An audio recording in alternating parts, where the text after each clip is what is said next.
Assalamualaikum warahmatullahi wabarakatuh. Waalaikumsalam warahmatullahi wabarakatuh. Perkenalkan, nama saya ya. Saya ingin mempertanyakan beberapa hal. Yang pertama mengenai sejarah ya Pak. Mengenai sejarah, terkadang di beberapa pendiskusian mengenai sejarah kita menemukan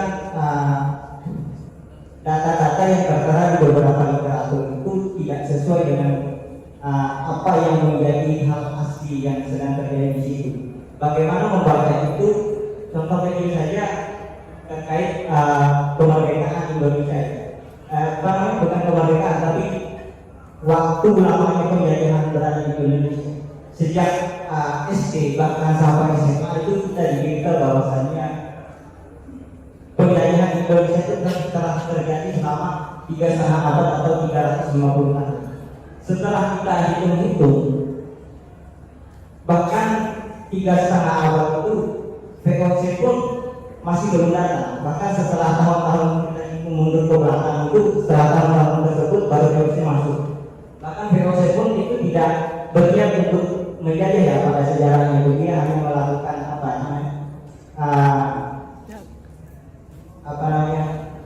ekspansi dagang saja, tidak berniat untuk menjajah Indonesia pada saat itu. Dalam artian mengambil sumber-sumber daya alam yang dihasilkan di Indonesia.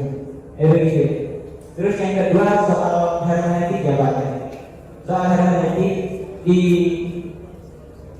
beberapa ceramah pada saat khutbah Jumat ya, saya mendengar ini kebetulan Masjid Muhammadiyah. Saya mendengar beberapa ustaz itu terkadang menjudge hermeneutik ini sebagai produk yang tidak bisa dipakai dalam Islam.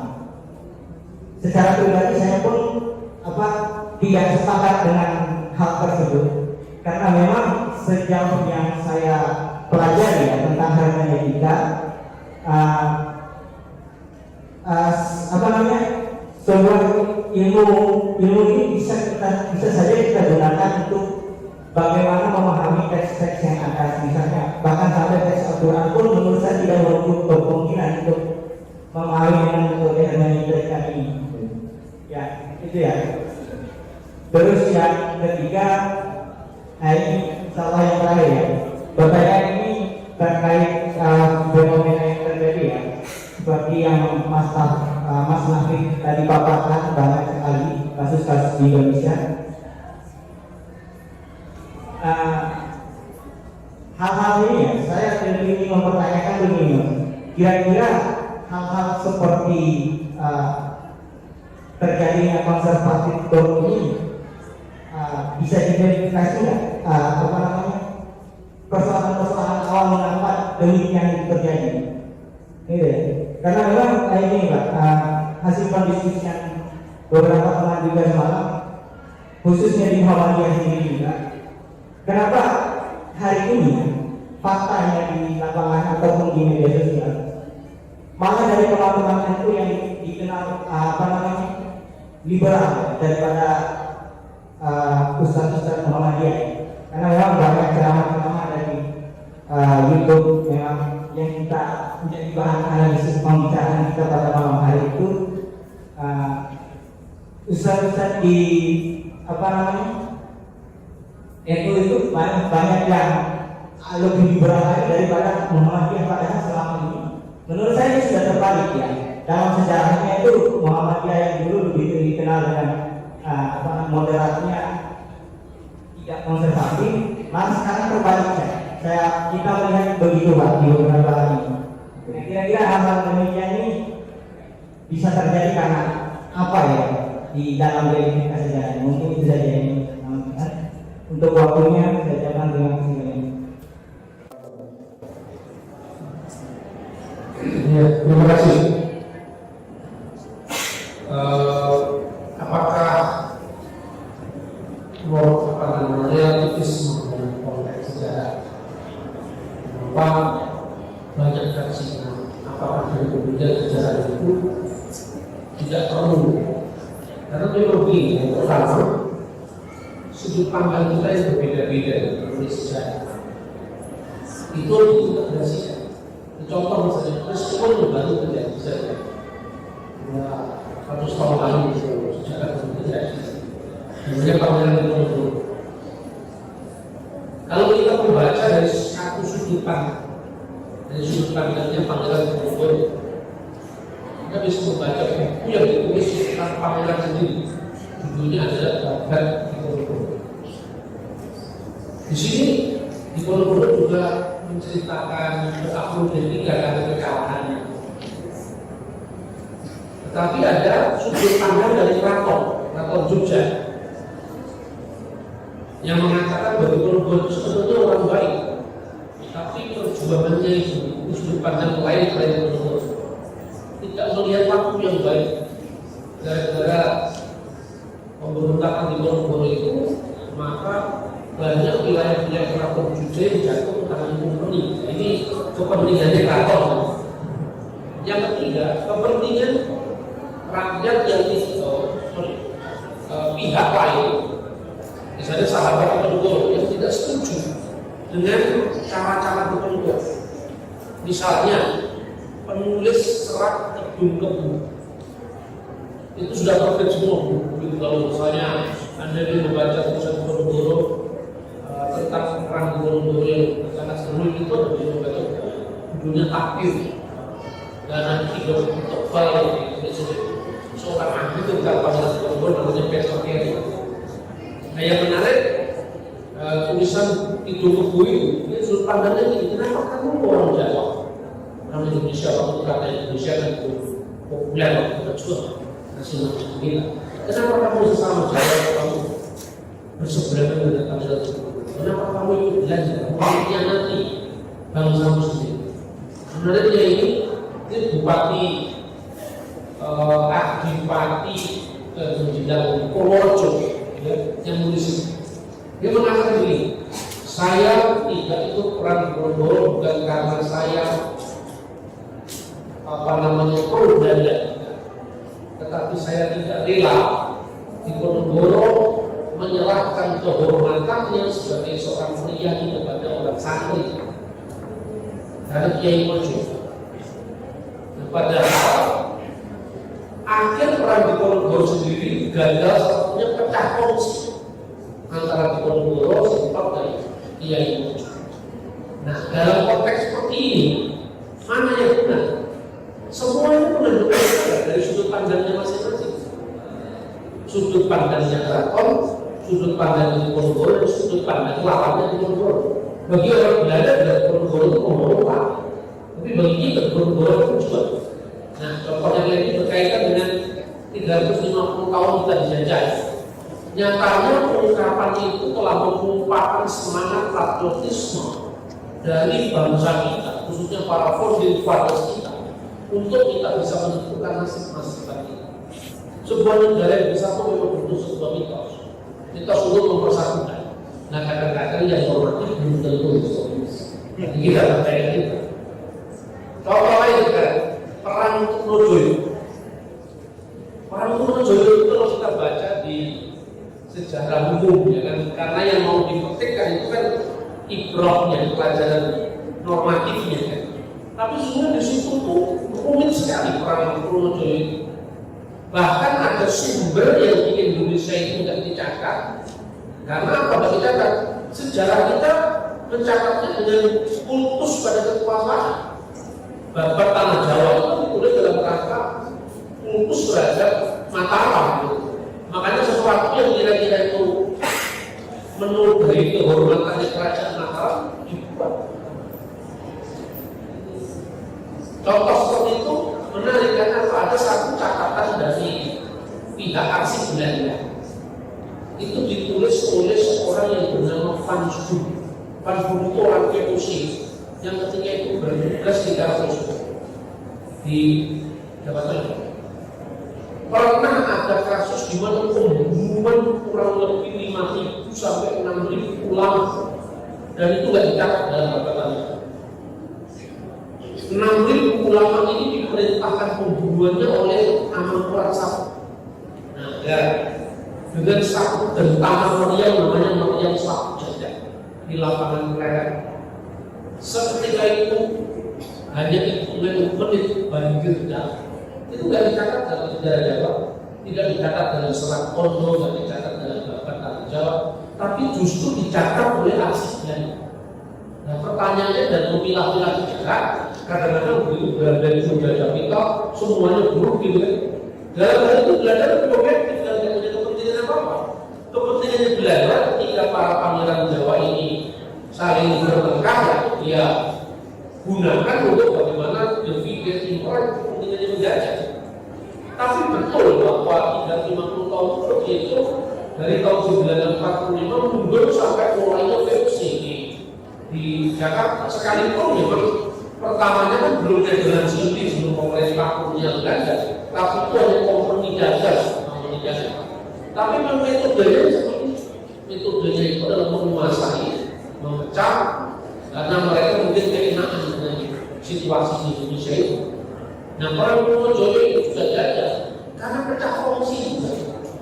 Jadi setelah pembunuhan 6.000 ulama tembayan, mungkin dalam kisah-kisah Wali Songo tidak banyak di masak sini, dalam catatan kolonial posisi tembayan itu sendiri punya peran Wonosobo. Karena apa? Sunan Tembayan itu konon ada muridnya Sunan Kalijaga. Kalau kita hanya lihat babat Tembayan, babat Wali Songo, babat Pejajaran, mungkin rohnya saja dapat, rohnya sejarah itu dari. Tetapi angka-angka tahunnya tidak bisa dilacak dari situ. Karena apa? Orang kita itu kurang tertib mencatat arsip. Dan itu kalau dia bilang dalam catatan register bulan namanya DAP register, catatan harian. DAP itu D DAP register catatan harian itu sampai per hari ini dicatat. Wonosobo menyerah tahun berapa, tanggal berapa. Wonosobo itu mula-mula kalau berbangga tanah Jawi kan gitu. Ada perseteruan antara ayah dan anak, yaitu Pangeran Enom di Keraton Mataram tidak setuju dengan bapaknya. Lalu dia mengeluh kepada seorang yang bernama Panembahan Romo. Panembahan Romo itu mesti Panembahan Rajutan. Dia mengatakan Romo itu bapak. Kalau saya biarkan Mataram ini seperti ini, tentu ini akan semakin rusak. Bayangkan pembunuhan 6.000 ulama itu kan kalau luar biasa, genosida, genosida yang luar biasa tercampur, tapi tidak dicatat dalam sejarah kita. Pelanggaran HAM kalau sekarang itu kan dari Mahkamah Internasional 6.000 dalam waktu 30 menit tidak ada yang katanya dalam itu.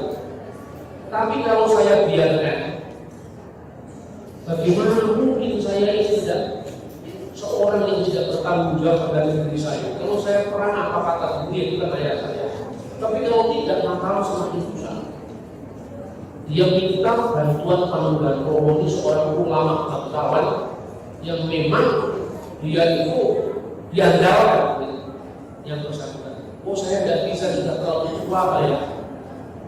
Tapi karena mendesak terus, dia minta menantu saya itu Wonosobo menantu saya itu. Karena Wonosobo itu mengamini anak pertamanya dari Panembahan. Wonosobo dipanggil dari Surabaya, berangkat ke Mataram, dia siap pasukan. Jadi perang Wonosobo itu spiritnya dari Kajuran itu. Lalu terjadi koalisi Pangeran Anom anaknya nomor 1, Panembahan Kajuran, Wonosobo dan Pangeran Kidul, anak ini dari anak. Tapi karena jalan ini kongsinya pecah. Sebelum perang terjadi, Pangeran Anom sudah dipegang bapaknya. Kemudian tinggal Wonosobo sama Kajuran. Ketika perang terjadi, keraton Barat direbut oleh Wonosobo, dan itu tinggal mentahtakan seorang raja. Karena anak nomor 1 ini sudah pergi ke Tegal, sudah melatih dari Tegal di keraton sendiri. Tapi apa sebabnya? Kok tidak pernah bisa sepakat mentahtakan seorang raja pada keraton sudah direbut? Ini di babat tanah Jawa itu sudah diceritakan. Makanya ada semacam kosongan catatan sejarah. Ternyata catatannya juga ada di register Belanda. Per hari dicatat. Anda kalau gila sejarah, silakan datang ke perpustakaan Leiden itu lengkap sekali catatan. Nah ternyata pecah kongsi juga pada saat keraton sudah diduduki, harta rampasannya keraton bersama mahkota Majapahit itu dibawa ke Projo ke Jawa Timur. Panembahan itu nggak dapat apa-apa, padahal itu orang maju sendiri. Katanya ketika tentara Belanda itu menduduki keraton barat itu ya tinggal tumbak-tumbak yang sudah karatan, pedang-pedang yang sudah karatan, dan beberapa janda yang tertinggal di sana. Semua dibawa ke orang Belanda menganalisisnya dengan wah ini berarti Projo serakah tuh. Masa Projo sendiri nggak kebagian apa-apa kan? Tapi sebenarnya ada aspek lainnya. Panembahan Projo itu seorang pria Jawa yang mungkin melihat perilaku Projo yang tidak bisa mengendalikan pasukannya untuk mengambil Pampasan itu ke Surabaya. Dan dia lebih baik kalah. Menurut cerita Projo yang mengatakan Panembahan Projo sudah merasa tua sehingga dia tidak mau bertahan. Sementara orang Jawa yang dilihat Panembahan Projo bukan Projo, kamu ini siapa? Kamu orang asing bagi Jawa, dan kamu dianggap tidak punya kesopanan. Berarti orang tua sendiri akhirnya apa?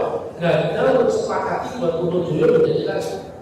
Akhirnya Projo sadar terjadi itulah menghubungi Pangeran Muda.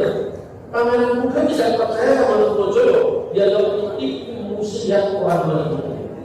Sementara itu VOC sudah mengincar juga Pangeran Amro dan juga menyeberang ke bapaknya sebelum Amantur satu meninggal. Dia mengatakan pergilah ke Jepara minta bantuan kepada VOC. Jadi sebetulnya dalam konteks seperti ini sebetulnya kita ya nggak tercatat dalam sejarah untuk pelajaran SD SMP nggak tercatat malah ditulis apa ada tapi intinya yaitu maka pelajaran sejarah itu bagi saya pribadi bukan sekedar mencatat tahun-tahun nama-nama tokoh ya, tetapi juga bagaimana belajar dari jalan masa lampau. Karena sejarah itu yang kita partisi itu artinya sejarah bukan abunya sejarah kata bukan. Maka jasnya jangan sekali-kali menjawab kan begitu. Dan ironis sebetulnya tahta sudah direbut karena menghadapi Amankurat yang sangat jahat tadi 6.000 ulama bantai dan juga dicatat dalam sejarah Jawa karena apa? Malu kalau punya raja seperti itu. Ini saya sampaikan seperti ini supaya apa? Supaya Anda tidak pesimis dengan data saya. Karena seminim apapun pasti ada fakta dasar yang benar. Kalau filsafat Bimbang itu ada putih dan merah, putih dan hitam. Dalam bulan hitam itu pasti ada setitik yang putih. Dalam bulan yang putih ada setitik yang hitam. Jadi artinya dari unsur itu kita bisa belajar. Termasuk dari Belanda kita bisa belajar. Nah, angka-angka tahun pun kalau di dalam sejarah Jawa itu tidak tercatat. Karena orang Jawa tidak terlalu peduli dengan itu. Bahkan pencatatan angka-angka tahun itu karena mungkin pengaruh budaya Tionghoa. Karena apa namanya hubungan antara budaya Tionghoa dan Indonesia itu sudah awal sekali. Tetapi kadang-kadang dalam catatan sejarah pun juga orang ini ya ada yang dipilah-pilah ya misalnya Semarang. Semarang itu apa benar itu asalnya dari kata Semarang asal Jawa. Berdatangan berkaitan dengan kedatangan siapa ini dari Pangeran Pangenaran dakwah di sini. Islam sudah persiap di Semarang 100 tahun sebelumnya ketika datangnya pasukan Kembu. Jadi artinya apa? Apakah mungkin sekarang ini kita apa dari sekarang? Hari jadi kota Semarang itu baru tanggal 2 Mei 1547. Padahal Semarang itu sudah ada tahun 1400 sekian ketika Kembu datang ke sana. Dan itu catatan-catatan luar negeri meneguhkan itu. Apa mungkin karena untuk menghilangkan jejak ini nama bangsa supaya Semarang tidak jadi kota Tionghoa, maka sejarah pun dipilih supaya peranan Tionghoa tidak terlalu banyak, termasuk dalam kehidupan Wali Songo. Itu sesungguhnya jujur dikatakan bahwa ada banyak peranan orang Tionghoa yang tidak Wali Songo di Indonesia. Tapi kemudian sejarah Tionghoa ini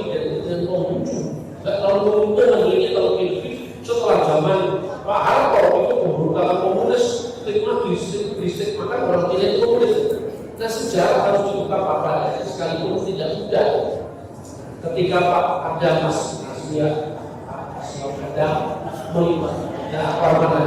mengungkap tentang Soekarno itu juga luar biasa pengolahan.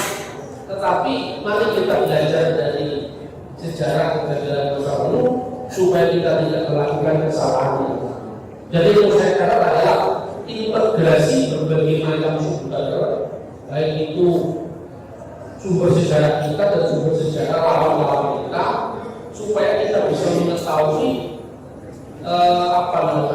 spirit yang terjadi di belakang semuanya ini. Saya kira itu kemudian sudah ya. Saya kira sudah. Soal hermeneutika itu menyesuaikan.